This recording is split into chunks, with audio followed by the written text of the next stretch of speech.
Hey, everybody, welcome to the legendary year-end podcast, a year-end designated podcast. JJ Marshall, Teddy Allen, going to discuss a few of the topics that caught our eye or our ear or whatever sense we might have during 2022. So what we're going to do is kind of go rapid fire.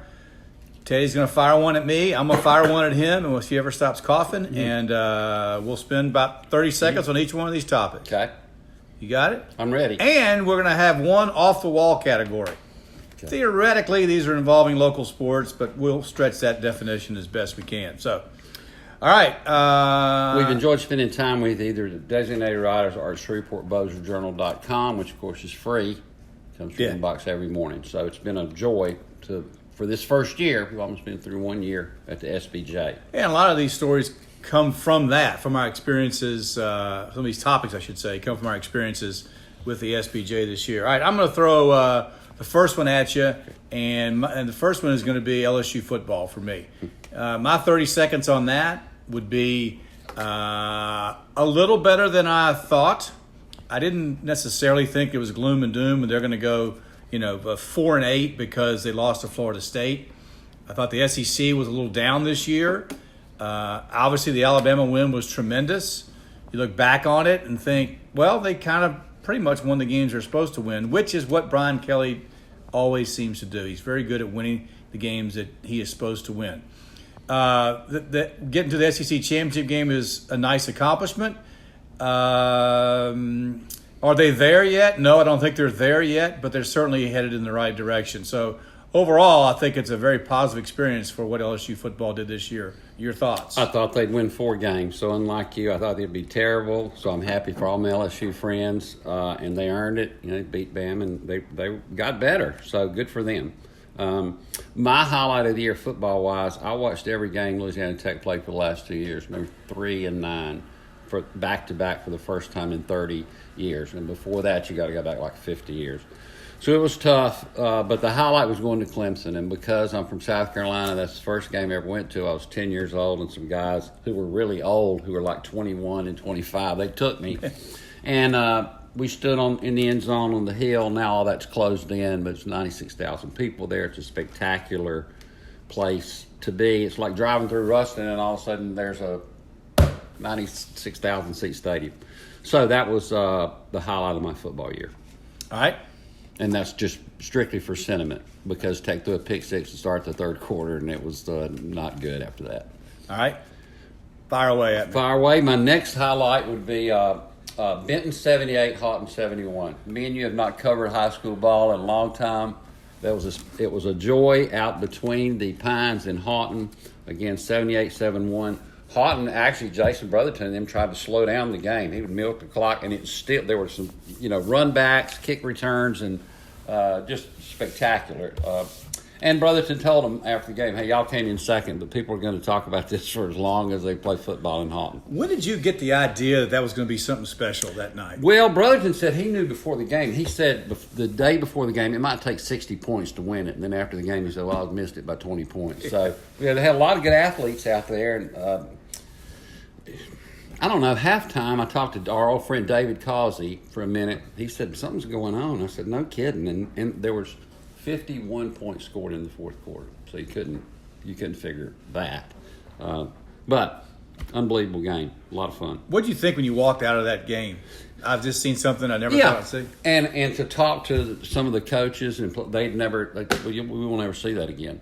And even Houghton, they weren't that disturbed like you would be if you got beat, 14-7, 28-35 or something like that. They knew they'd been a part of something unbelievable, and it was just, once the football gods started doing this stuff, there was just no slowing it down. Yeah, I'm going to follow that up with my high school football thought would be the next week after that.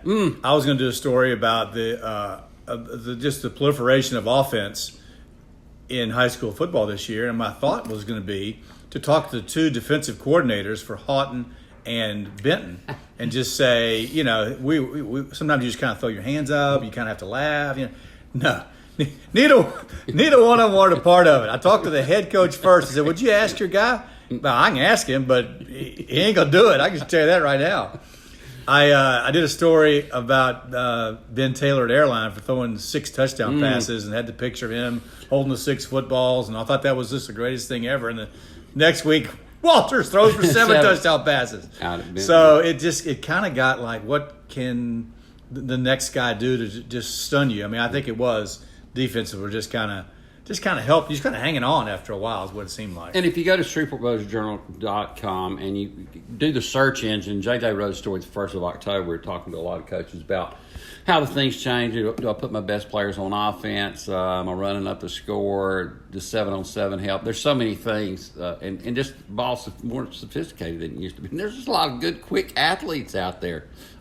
Again, Houghton played Airline the first time, got beat 75-59, I think. Then they beat him in the playoffs. Yeah. Playoffs, Houghton turned the tables on them in the playoffs. But Airline, like Brotherton said after the game, we were there at the edge. They were just quicker than us that first when they played them in October. It's a lot of good athletes around here. Guys condition all year long and all that. All right, next thing. Okay. I'm going to throw one at you. Yep. And if you told me, I guess a year ago, maybe it's a little longer than that, but anyway, here we are in 2022 and at the end of it, and this is actually a thing. Centenary football. I mean, there's billboards up. Unbelievable. And when I was talking to players during the year and asking them who's recruiting you, I'd get the usual Southern Arkansas, this, that, and then Centenary. And I had to go, well, do you play basketball or what? No, they're recruited for football. Centenary football is a real deal. And that announcement kind of came along in April, I believe. And plans are being made and coaches have been hired. And I mean, players being recruited. Yeah, players being recruited. I think it's spectacular. I think it's people ask me about will it work? I said, I don't know if it'll work or not, but go ahead and give it a shot. Yeah, I think it's beautiful. Saturday afternoon, going to wherever they're going to play. Mayo Field. Sitting and watching a ball game. And again, some of these guys aren't quite good enough to play, at Tech or Northwestern or somewhere. Why not go there and play? The feeling in the locker room and all this is the same, as it would be if you were playing at a Power 5 or something. I mean, you still got your guys and still playing ball. So, and if you don't want to go, don't go. It's like the proliferation of bowl games. Too many bowl games. If you're 6-6, shouldn't be in a bowl game. Don't watch it. Just do something else. Right. Don't penalize the people who are helping get the Centenary program together. The old guy retired. Now I can do something. I'll go out there and see what coach, to help. Park cars or whatever. Let them alone. I think it's going to be beautiful. I can't wait to go see him play. All right, your next one. I enjoyed going. I had never been to University of Texas baseball game before. Yeah. Been to football, been to basketball. It was really good. Tech goes to the NCAA regionals for the second time. They hosted last year, and they ended up in Texas this year. They had 13 hits and just 2 runs, and then they got beat by Air Force the next day. Yeah. Really good Air Force team. A bunch of studs, by the way. Yeah. Their coach was a fighter pilot, but it was a wonderful atmosphere. I don't get Texas. Texas fans are spoiled. I get it why people hate Texas. Some people don't like Texas baseball. They thought Tech was throwing at the guys. It was a long story, but it was funny. But it was wonderful baseball. It was a great weekend. Good for Louisiana Tech, and that now Lane Bros, their coach, he doesn't shy away from it. He said, we're trying to get to Omaha. They don't pussyfoot around. They're trying to be the real deal, and he had a couple of Shreveport Bossier guys who really helped him last few years, and Jonathan Fincher, who returned for his last year, and his buddy from Bird, Steele Netterville, who had the game-winning hit to win the Conference USA tournament and is now studying in the medical school here, and he's going to be our future geriatric doctor. It won't be long. Him and Fincher. I was there also, and the atmosphere really is something. I mean, I called it a cathedral of college baseball. It is. I mean, I know you can make a list of whatever schools you want when it comes to college baseball and tradition and stadiums and all that, but I guarantee you Texas is on it. And to be there and just watch a meaningful game. It's not like you're playing them on a Tuesday in March. They were nervous. I mean, Tech wasn't going to go away until they finally did. But for about, I guess 6 or 7 innings, it was tight. And the winner, that was the elimination. I mean, that was the winner plays the winner game. So whoever won that game was going to be in the driver's seat, no doubt about it. It was really special. Whenever I go to places I've never been before, like that, I always just go walk around and take an inning or a half a quarter or whatever it might be. I mean, I remember did that one to Yankee Stadium. I walked to the very top of Yankee Stadium. I've did the same thing at Fenway. I've done a lot of places. And, I went to the Ranger Stadium this year, did the same thing. It's just interesting to see what the conversations are in different places, how some people have no idea there's a game going on. Some people are just dying with every pitch. Texas is one of those places. I mean, again, you may love them, you may hate them, but if you got a chance to go to a game there, you'll see that it's pretty special. And there's a lot of good ball that's been played there. It's not the prettiest park or anything. But it's you see it from the interstate. You say, okay, there's a lot of big ball been played in that place. This is where technology met me for the first time. I went to go buy a pretzel. You know, I love my soft pretzel. Yes, you do. Whip my wallet out. $5. Think I get. No, sir, we don't take cash. Your money's literally no good here. I thought, well, okay. I guess it's finally met me. All right, next topic for me, speaking of Rangers, is something we really don't know much about. It happened and then it went away, and nobody really knows what's going on, is the proposed minor league facility on the fairgrounds. Now, that whole thing is a cluster, first of all. The tearing it down, we're not tearing it down, they're taking the bats out to Forbing or wherever, I don't know where they took them, and we've stalled construction. Meanwhile, the soon-to-be outgoing mayor's holding a press conference with people, not really the Rangers, but associated with the Rangers. There's all kind of dignitaries standing behind them when they make the announcement, and one of them called me the next day and said, I don't even know what's going on. And I'm not sure anybody knows what's going on, but it's out there, and that's another one of those like centenary, well, y'all want to do it, let's do it. But if not, we tried. Right. I guess we tried. I don't know if we're still trying. If somebody wants to invest and bring a ballpark here in a team, but there's a lot of things involved that they didn't say in that original press conference. I mean, you got to be X amount of distance from your, home club and all this kind of stuff. Maybe it could be Independence baseball. I don't know. But it sure would be nice to see Fairgrounds Field eliminated from where it is right now. Yeah. Somebody was asking me about it when we went to the Eye Bowl the other day, which we loved. Thank you for another Eye Bowl. And I just stopped and walked around what's left of the stadium for a minute. It was sad. I would not go in there with 5 tetanus shots and a hazmat suit. It is a mess. So hopefully it'll leave. Last thing I have, I think my fifth thing is just coaches. I had not talked to high school coaches in a working atmosphere in a long time as much as I did this year. It's an absolute joy. Isn't it though? I agree. They are down there where the rubber meets the road. I agree. They immediately call you back. They appreciate it. It just they're, and so many of them they're dug in for just all the right reasons. They're the A in America. It's not easy to do, and it's just a joy spending time with them.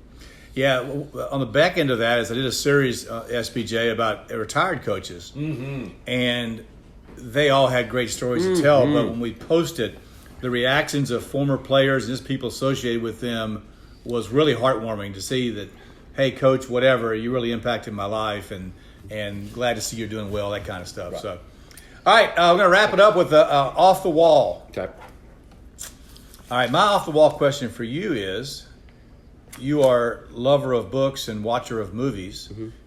Give me a book and or movie for 2022 that you would recommend, loved, hated. I just got through listening to, I didn't read it, but I listened to, it's 15 hours, Jerry Lee Lewis in His Words by Rick Bragg.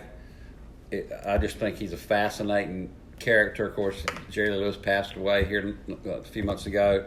The book was written in 2015, 16, or 17. And he spent a lot of time talking to Rick Bragg, who works over in Alabama.